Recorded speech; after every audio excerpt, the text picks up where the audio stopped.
आसरा तहरे बा सेरा वाली,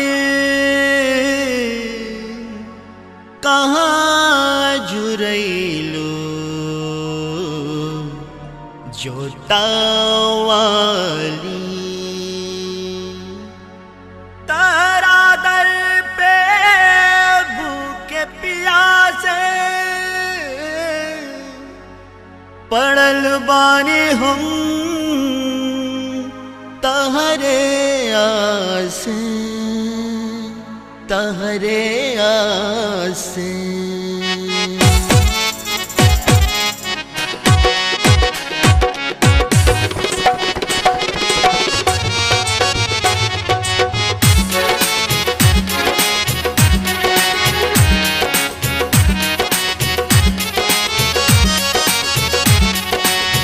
गलती से कौना हमके भुलैलू, हे जग करनी काहे नैलू।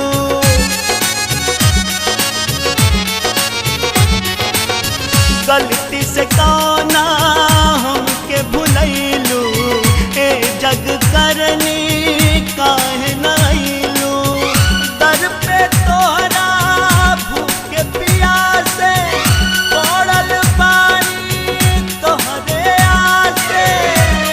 झलक दिखला जा, एक बार आजा तू आजा, तू आ जाए माई।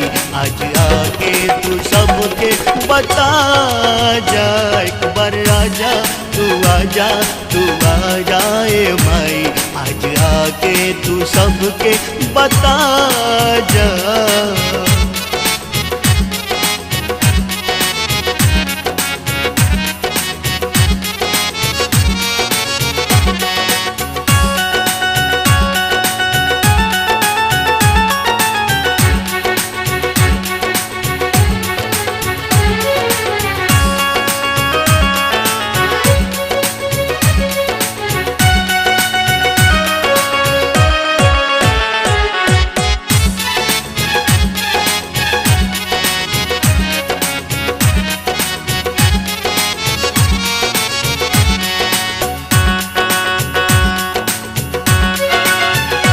कैनी हमसे बताई अब तू आ जाए माई।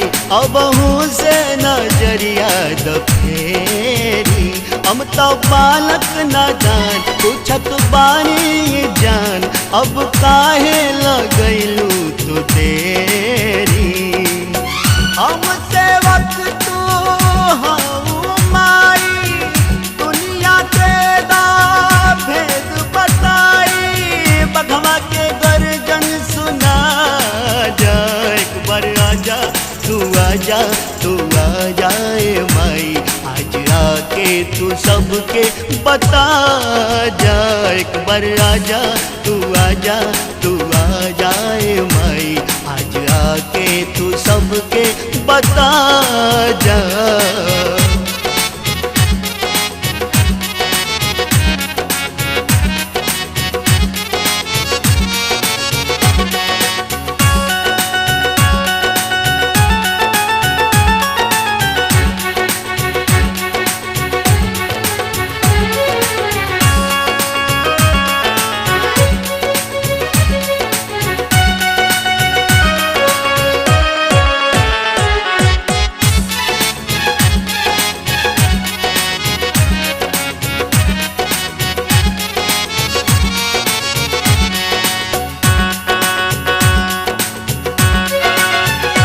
बावे मिया के छाँव आ जाए अब हमरा गाँव। देखो टूटे ना नैया के डोरी, बाकी मर्जी तोहार करबू हम पे विचार। विनती करी ले हम हाथ जोड़ी, पूत को पूत तो होला ए माई।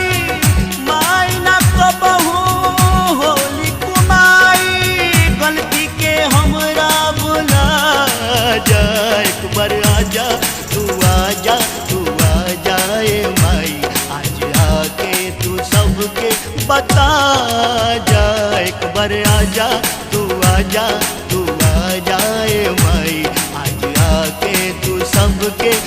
बता जा, गलती से कौना हमके भुलैलू, ए जग करनी काहे न अइलू।